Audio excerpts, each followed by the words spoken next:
Teología del orden de la salvación. Ordo Salutis. Hoy abordaremos uno de los temas más importantes de la teología cristiana, el Ordo Salutis, o el orden de la salvación.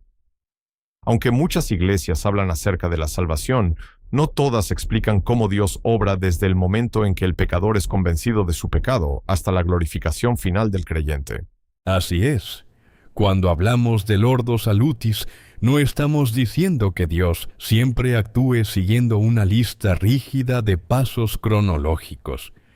Más bien, hablamos de una manera organizada de estudiar las distintas obras de la gracia divina en la experiencia de la salvación. Este tema es fundamental porque responde preguntas como: ¿qué sucede primero? ¿Cuál es la función del Espíritu Santo? ¿Qué lugar ocupa la fe? ¿Cuál es la relación entre el arrepentimiento, la justificación, la regeneración y la santificación? Responder correctamente estas preguntas fortalece nuestra comprensión del Evangelio y evita errores doctrinales. El camino romano a la salvación. Antes de estudiar el orden de la salvación desde una perspectiva teológica, conviene comenzar con la presentación bíblica más sencilla del Evangelio, el llamado Camino Romano. ¿Por qué recibe ese nombre? Porque todos sus textos provienen de la carta del apóstol Pablo a los romanos. Durante décadas ha sido una herramienta evangelística muy útil porque resume el mensaje de la salvación de forma clara y progresiva. Veamos cada uno de sus pasos. Primero, todos somos pecadores. Romanos 3:23 declara: por cuanto todos pecaron y están destituidos de la gloria de Dios. Este versículo elimina cualquier sentimiento de superioridad espiritual. No dice que algunos pecaron. No dice que casi todos pecaron. Dice que todos pecaron. La humanidad comparte el mismo problema, el pecado. Eso significa que ninguna persona puede presentarse delante de Dios apoyándose en sus propios méritos. No importa si alguien es religioso, no importa si ayuda a los necesitados, no importa si lleva una vida moralmente correcta. Todos necesitan la gracia de Dios. Segundo, Dios mostró su amor. Ahora bien, si todos somos pecadores, ¿qué hizo Dios? Romanos 5:8 responde: mas Dios muestra su amor para con nosotros, en que siendo aún pecadores, Cristo murió por nosotros. Observe algo extraordinario. Cristo no murió cuando nosotros éramos santos. Murió cuando todavía éramos enemigos de Dios. Ese es precisamente el corazón del Evangelio. La cruz demuestra que la iniciativa pertenece a Dios. El hombre no buscó primero a Dios. Fue Dios quien salió al encuentro del ser humano. Desde la perspectiva wesleyana, aquí vemos claramente la obra de la gracia preveniente. Antes de que el pecador pudiera responder, Dios ya había tomado la iniciativa ofreciendo salvación. Tercero, el problema del pecado. Romanos 6:23 continúa diciendo: porque la paga del pecado es muerte, mas la dádiva de Dios es vida eterna en Cristo Jesús Señor nuestro. El pecado produce una consecuencia inevitable, la muerte. No solamente la muerte física, también la separación espiritual de Dios.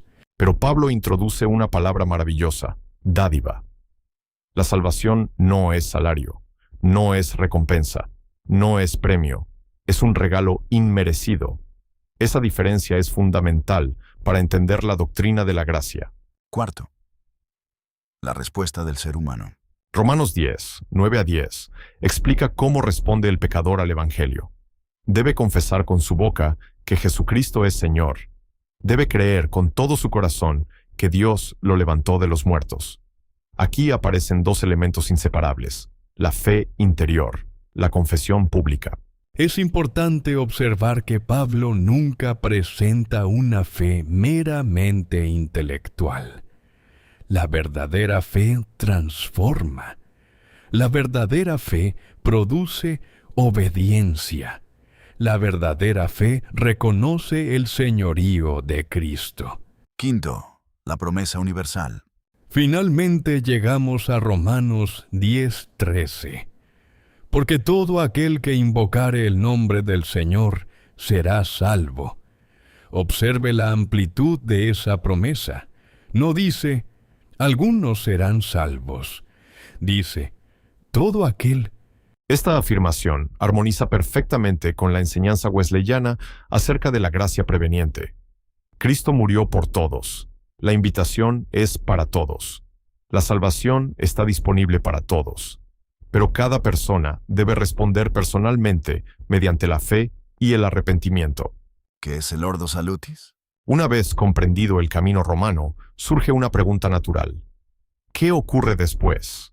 ¿Cómo obra Dios desde el momento en que una persona escucha el Evangelio hasta que llega a la gloria eterna?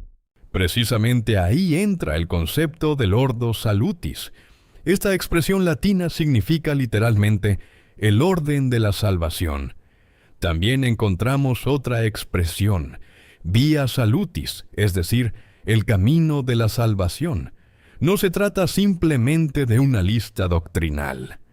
Es el estudio de toda la obra redentora que Dios realiza en el creyente. La definición de Juan Wesley.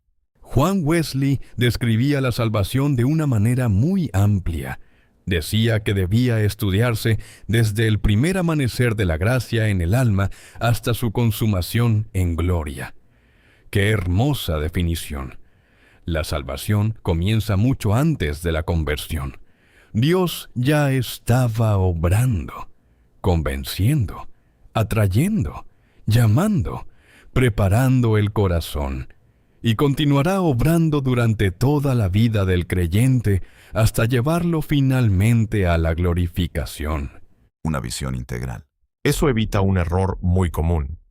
Muchas personas creen que la salvación consiste únicamente en levantar una mano durante un llamado al altar, pero el Nuevo Testamento presenta algo mucho más profundo. Dios inicia la obra, Dios sostiene la obra, y Dios perfeccionará esa obra.